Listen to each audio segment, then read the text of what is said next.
The dust swirled, a bitter grit clinging to the back of Ilara's throat, each particle a tiny stone of despair. Her son, Tom, small and fierce despite the hollows in his cheeks, pressed against her left side, his small hand clutching a fold of her ragged skirt. Sarah, her daughter, a shadow of the girl she once was, leaned into her right, her breathing shallow, a bird's wing fluttering against Ilara's ribs. The air itself was a judgment, thick with the unvoiced contempt of the assembled townsfolk. They stood apart, a loose circle of faded calico and worn denim, faces hard as the packed earth under their boots. Preacher Gideon was there, his Bible held like a shield, or perhaps a weapon, his gaze sweeping over Ilara and her children with a righteousness that scorched. Mayor Thorne, a man whose girth spoke of comforts Ilara could no longer imagine, shifted his weight from one foot to the other, his eyes avoiding hers. The auctioneer, a thin man with a voice like unoiled gears, had already dispensed with the meager remnants of their previous life, a chipped pitcher, a threadbare blanket, a dented tin pot. Now, only they remained. The silence stretched, taut and cruel. Then, a man stepped forward from the edge of the sparse crowd, detaching himself from the anonymity of the trees where he'd been watching. Elias Thorne. No relation to the mayor, a fact the mayor was always quick to point out. Elias was a name spoken in whispers, a man of the harsh, unforgiving land that bordered the town, a recluse who kept to his acres and his own counsel. He was tall, weathered like an old fence post, his face a map of sun and wind and sorrows unspoken. His eyes, the color of a winter sky, were fixed on Ilara, not with the leering curiosity of some, nor the cold condemnation of others, but with an unnerving stillness, a deep, unreadable appraisal. He didn't speak. He rarely did. The auctioneer, sensing a shift, a potential if unorthodox transaction, cleared his throat. Well now, Elias. Didn't expect to see you gracing us. Anything here catch your eye? His attempt at jocularity fell flat, absorbed by the somber mood. Elias's gaze moved from Ilara to Tom, then to Sarah, a flicker in their depths, too quick to name. Shame, hot and suffocating, rose in Ilara. She had nothing left. Nothing but the raw, aching core of her motherhood. The thought, desperate and profane, had been coiling in her mind for days, a serpent offering a bitter apple.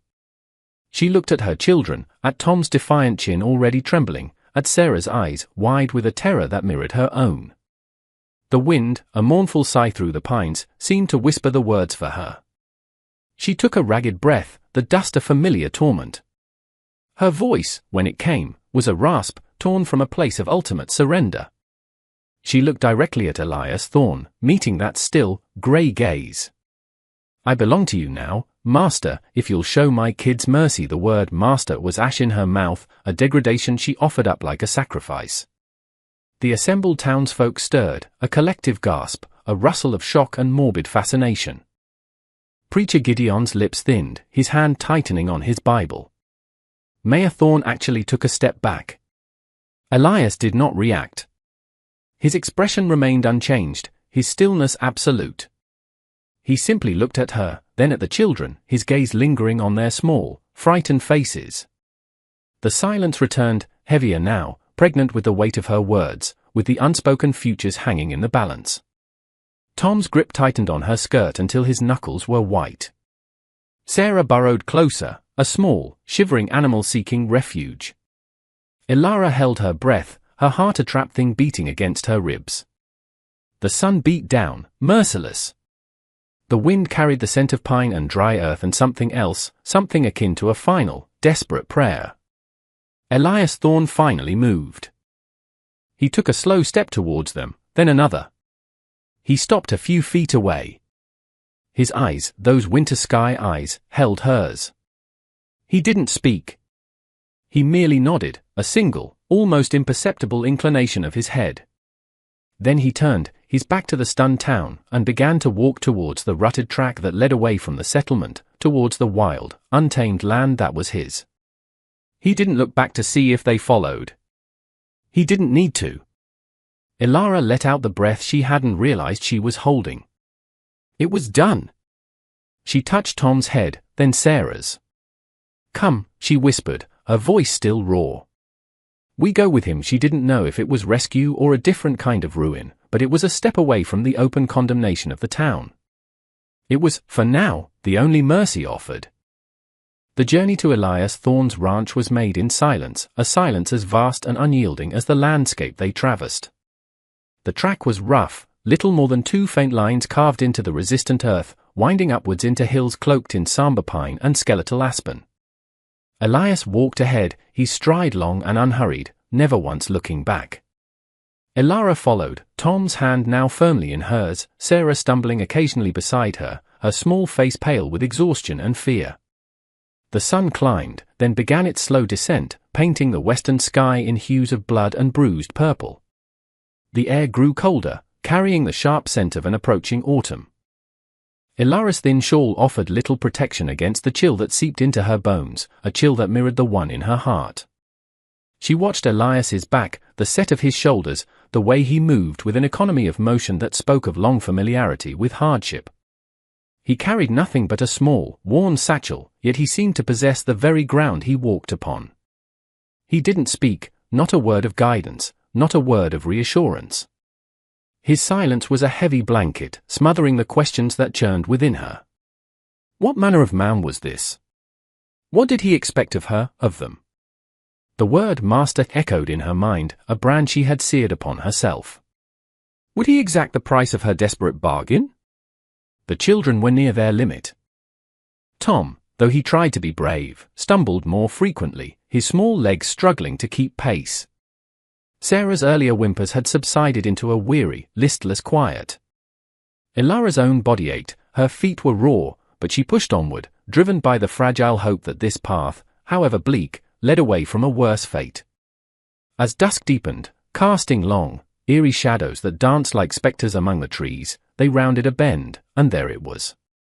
Not a ranch in the sprawling, prosperous sense she might have once imagined, but a small, sturdy cabin nestled in a shallow valley, a thin curl of smoke rising from its stone chimney, a beacon against the encroaching darkness. A rough-hewn fence enclosed a small paddock where a single, gaunt horse stood, its head low. The land around was wild, untamed, the forest pressing close on 3 sides. It was a place of profound isolation, a place where a man could disappear or be forgotten. Elias reached the cabin door, a simple plank affair, and pushed it open without breaking stride.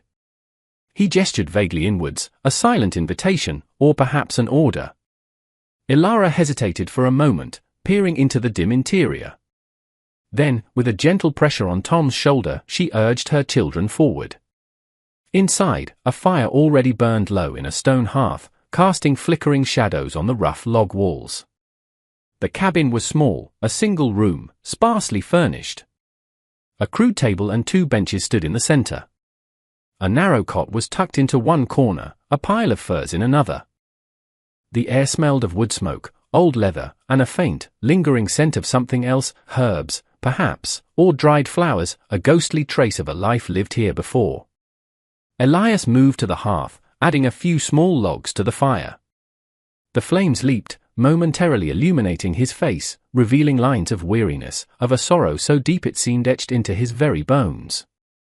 He still didn't speak. He took 3 wooden bowls from a rough shelf, a ladle, and a blackened pot that hung by the fire. He ladled a thin stew into each bowl, then placed them on the table. He gestured again, towards the food, towards the benches. Elara guided the children to the table.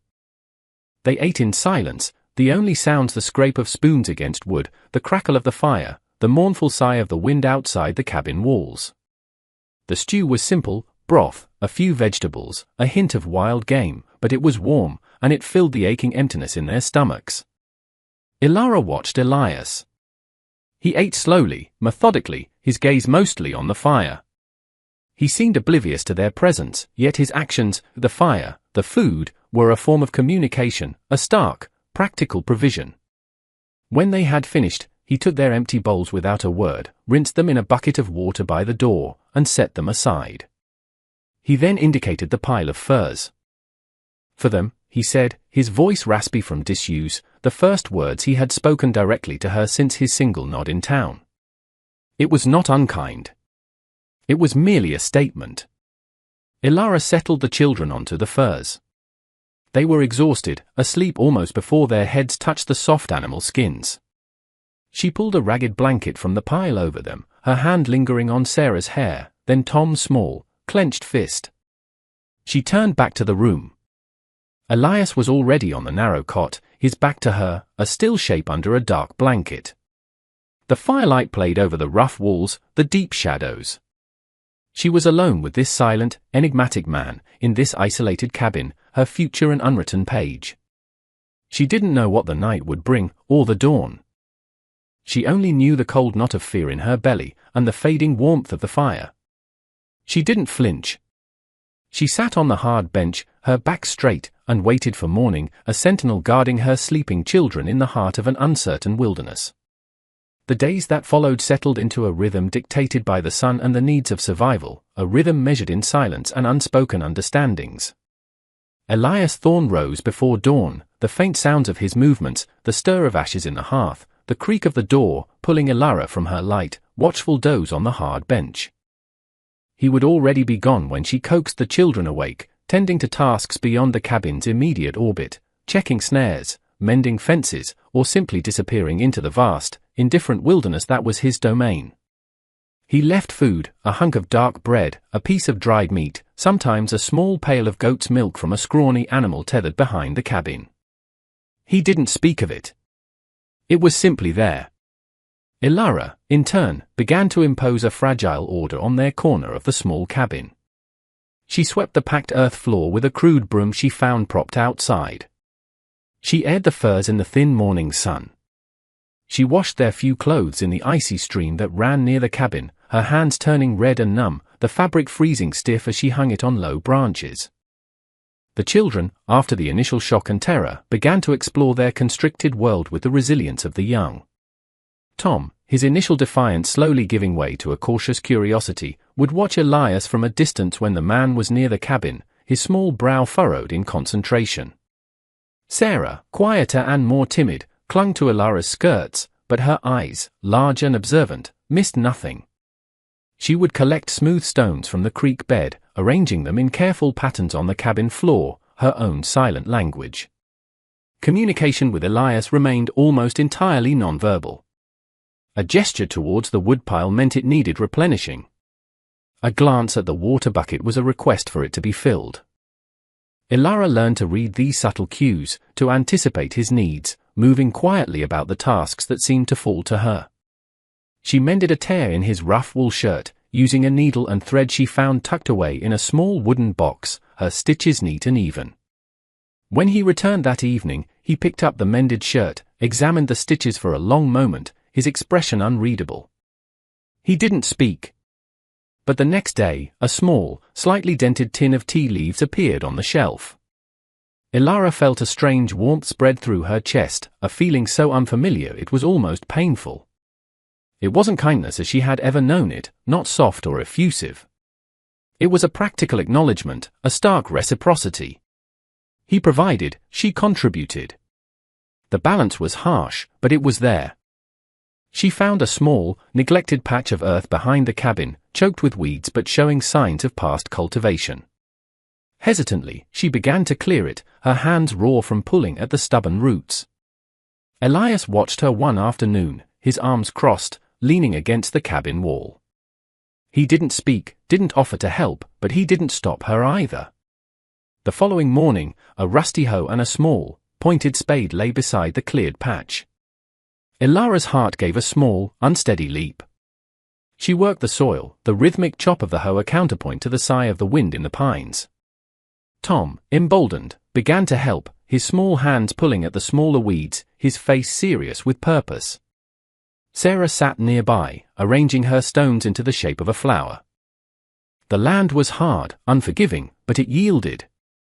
It promised. One evening, as the shadows lengthened and the air grew crisp with the true bite of autumn, Elias returned with a young rabbit, limp in his hand. He skinned and cleaned it with practiced efficiency, then spitted it over the fire. The aroma of roasting meat filled the small cabin, a rich, savory scent that made their stomachs clench with anticipation. He carved the choicest portions for the children, then for Ilara, before taking his own. They ate, as always, in silence. But the silence felt different tonight, less heavy, less fraught. It was the silence of shared effort, of a meal earned from the resistant land. After they had eaten, Elias sat by the fire, not on his cot, but on one of the benches. He took a piece of softwood from his satchel and a small, sharp knife. Slowly, patiently, he began to carve. Ilara watched him, her hands idle in her lap. The firelight danced on his weathered face, softening the harsh lines, revealing a deep, indwelling melancholy. He wasn't looking at her, or the children. He was focused on the wood, his calloused fingers surprisingly deft as they shaped the small block. The shavings fell like snowflakes onto the hearth. Tom, drawn by the quiet activity, crept closer, his eyes wide. Elias didn't acknowledge him, but he didn't send him away. He simply continued to carve, the only sounds the scrape of the knife, the crackle of the fire, the whisper of the wind that seemed to press against the cabin walls, a wild thing excluded from the small circle of warmth within. The carving became a nightly ritual. Elias would sit by the fire, the knife moving with a slow, deliberate grace, and from the wood, small figures would emerge, a bird with outstretched wings, a sturdy little horse, a watchful owl. He never offered them to the children directly. He would simply leave them on the hearth when he was done, and in the morning, Tom or Sarah would find them, their small faces lit with a quiet wonder. These small, unadorned tokens were treasures in their barren world. Sarah kept the bird clutched in her hand, its wooden form growing smooth from her touch. Tom lined up the horse and owl on a shelf Ilara had cleared for him. They were more than toys, they were silent messages, tangible evidence of a presence that, while still distant, was not entirely indifferent. Ilara continued her work in the small garden patch. The earth, though stubborn, began to yield. Tiny green shoots pushed through the dark soil, a promise of sustenance. She found a wild raspberry cane clinging to life at the edge of the forest and carefully transplanted its runners, hoping for a future sweetness. Her hands, once soft, were now calloused and stained with earth, but there was a satisfaction in the ache of her muscles, a sense of purpose she hadn't felt in longer than she could remember. She was not just surviving, she was contributing, tending, building something, however small, against the encroaching wilderness. One afternoon, while Elias was away, a tremor of the old fear returned. A lone rider appeared at the edge of the trees, pausing to survey the cabin. It wasn't a townsman Ilara recognized, but a stranger, his face hard and shadowed by a low-brimmed hat. Ilara quickly pulled the children inside, her heart hammering. The rider watched the cabin for a long moment, then, without approaching, turned his horse and disappeared back into the forest. The incident left her shaken. The isolation of the ranch, once a source of uneasy peace, now felt like a vulnerability. They were far from any help, at the mercy of any who might find them. When Elias returned at dusk, she didn't speak of the rider. She didn't know how. What words could convey the chilling certainty of that predatory gaze? But he seemed to sense her unease. He walked the perimeter of the small clearing, his eye scanning the tree line, his hand resting on the handle of the knife he always wore at his belt. He didn't speak. But his quiet vigilance was a reassurance. The trips to town for supplies were an ordeal Ilara dreaded but knew were necessary. Elias would go alone sometimes, but occasionally he would take the old cart, pulled by the gaunt horse, and she knew she and the children were expected to accompany him, perhaps as a silent statement of their presence, their belonging to his household. On one such trip, as they navigated the main street of the settlement, Preacher Gideon emerged from the general store, his path intersecting theirs. He stopped, his gaze sweeping over them, lingering on Ilara with open disapproval. "Thorn," he said, his voice carrying clearly in the crisp air. Still harboring this situation. Elias reined in the horse, his face impassive. He didn't speak. "The good Lord sees all, Thorn," Gideon continued, his voice rising in sanctimony. "He sees the sin that festers in darkness, the perversion of his natural order. This woman, these children, they are a blight." Ilara flinched, pulling her shawl tighter, trying to shield the children from the venom in his words. Tom, however, stood straighter, his small fists clenched, his gaze fixed on the preacher with a surprising fierceness. Sarah hid her face in Ilara's skirt. Elias finally turned his head, his winter sky eyes meeting Gideon's. His voice, when he spoke, was low, almost a growl, yet it cut through the preacher's rhetoric like a blade. "They are under my roof, preacher. My concern. Not yours." He didn't raise his voice. He didn't threaten. But the finality in his tone was absolute. Preacher Gideon's face flushed. He opened his mouth as if to retort, then seemed to think better of it. He gave a curt, angry nod and swept past them, his Bible clutched tightly. The encounter left a bitter taste. The town's judgment was a constant, looming shadow. But Elias's quiet defense, his simple declaration of "my roof, my concern," resonated deeply within Ilara. It wasn't a declaration of affection, or even acceptance in the way the world understood it. It was a statement of fact, of a boundary drawn. And within that boundary, however stark, she and her children were, for now, sheltered. That evening, back at the cabin, the silence felt different again. Elias carved a small, rough-looking dog, its head cocked as if listening. He left it on the hearth. Tom picked it up, a slow smile spreading across his face. Ilara watched them, a fragile tendril of hope, so long dormant, beginning to unfurl within her. The fire crackled, a warm and steady heartbeat in the deepening night. The wind outside seemed a little less mournful, a little less menacing. The seasons turned, the harsh beauty of autumn giving way to the stark, unforgiving grip of winter. Snow fell, blanketing the land in a silent shroud, transforming the familiar landscape into something ethereal and isolating. The small cabin became their entire world, a haven of meager warmth against the biting cold. Elias's preparations for the winter had been thorough, almost obsessive. The woodpile was immense, stacked high against the cabin wall. Sacks of flour, beans, and dried meat filled a small root cellar he had dug beneath the floorboards. He hunted with a quiet intensity, bringing back deer and rabbit, ensuring their survival through the lean months. His foresight was their lifeline. Inside the cabin, life narrowed to the essentials. The fire was never allowed to die. Its flickering light was their constant companion, warding off the encroaching darkness and the bone-chilling cold. Ilara learned to bake a heavy, dense bread in a cast-iron pot nestled in the embers.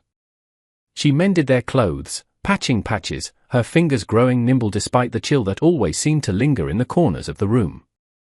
The children, confined indoors for long stretches, grew restless. Tom practiced with a small bow and arrow Elias had fashioned for him, shooting at targets drawn on pieces of bark. Sarah, with scraps of cloth Ilara gave her, made clothes for the wooden bird Elias had carved, her small face serious with concentration. One particularly harsh evening, with a blizzard raging outside, the wind howling like a hungry wolf, Sarah fell ill. A fever burned in her small body, her breathing shallow and ragged. Fear, cold and sharp, pierced Ilara's heart. They had no medicine, no access to a doctor. Elias watched Sarah's labored breathing, his face grim. He didn't speak, but he stoked the fire high, then disappeared into the storm, returning some time later covered in snow, his hands raw with cold, clutching a handful of willow bark and some dried herbs Ilara didn't recognize. He brewed a bitter tea, forcing small sips between Sarah's parched lips. He sat with her through the night, bathing her forehead with cool water, his large, calloused hand surprisingly gentle as he checked her temperature. Ilara sat beside him, a silent, anxious vigil.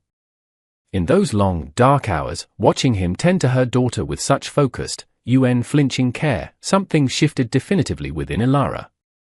This silent, solitary man, bound to them by a desperate bargain, was showing a depth of compassion she had never anticipated. It wasn't born of duty, or pity. It was something more elemental, a fierce protectiveness that resonated with her own maternal instincts.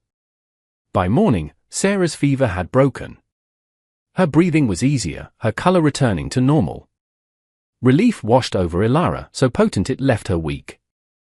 Elias, his face etched with fatigue, merely nodded when she whispered her thanks, then went about his morning chores as if nothing extraordinary had happened.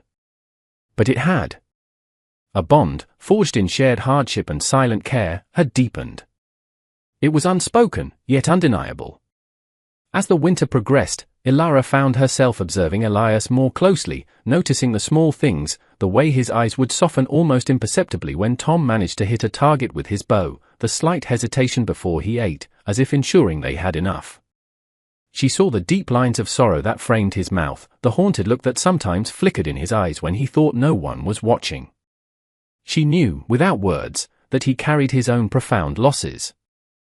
One afternoon, when a rare break in the storms allowed a pale sun to illuminate the snow-covered landscape, Ilara bundled the children warmly and took them outside.